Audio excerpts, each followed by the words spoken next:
蛇的欺騙。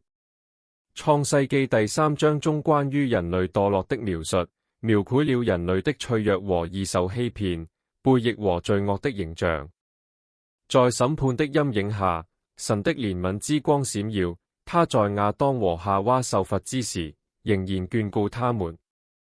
這促使我們認識到悖逆的嚴重性，同時也讓我們對神的憐憫充滿希望，激勵我們努力抵擋誘惑，並在日常生活中尋求神的指引。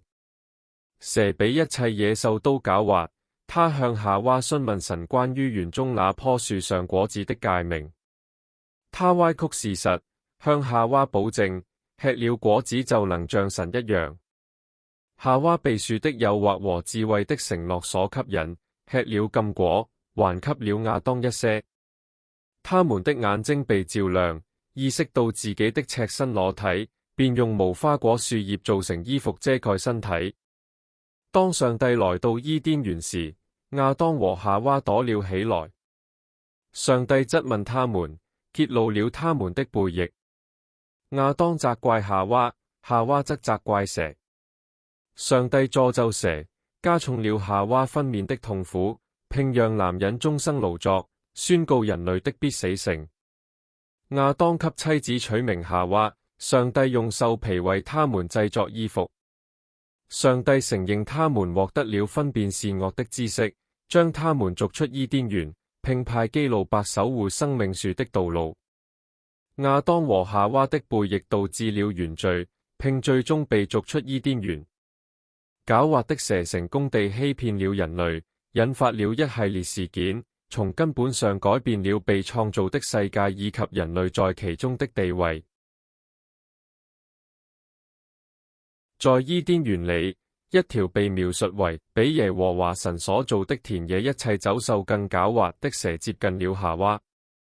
蛇質疑神的命令，說：神豈是真說，你們不可吃園中任何樹上的果子嗎？創世記3章。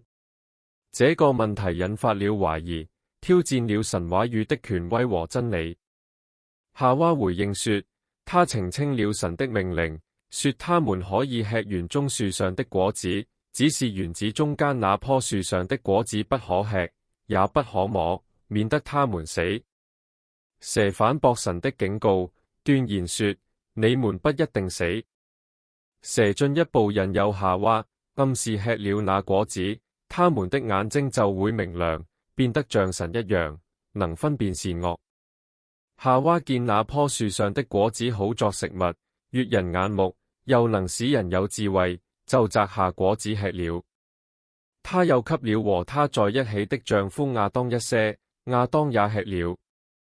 結果，他們的眼睛明亮了，才意識到自己赤身裸體，便用無花果樹的葉子編成裙子遮蓋身體。蛇的誘惑引出了幾個重要的神學主題。首先，它突出了誘惑的本質和罪惡的隱蔽性。蛇的接近方式充滿了狡詐和欺騙，它使人懷疑上帝的話語，並迎合人類的驕傲和對自主的渴望。這一事件強調了自由意志和人類責任的概念。亞當和夏娃決定吃禁果是他們自由意志的體現，表明他們有能力選擇順服或違背上帝的命令。這一選擇造成了重大後果，導致人類墮落，並將罪和死亡帶入世界，為救贖的展開奠定了基礎。墮落使得人們需要一位救世主，並應許救贖。創世記3:15。上帝在此宣告蛇與女人以及他們的後裔彼此為仇。這節經文常被解讀為原始福音，即第一福音，預示着基督最終戰勝罪惡和撒旦。在創世記的記載中，蛇通常被理解為撒旦的象徵，它是上帝和人類的敵人。啟示錄12:9指出蛇是魔鬼或撒旦，是迷惑普天下的。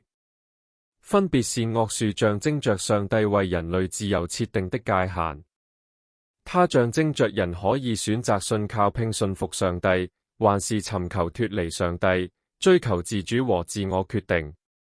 吃禁果的行為象徵着違背神的誡命，以及篡奪上帝權柄的慾望。欺騙的後果立竿見影，影響深遠。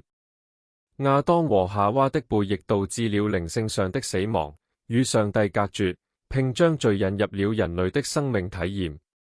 這解釋了人類苦難、勞作和死亡的根源，以及受造界的破碎。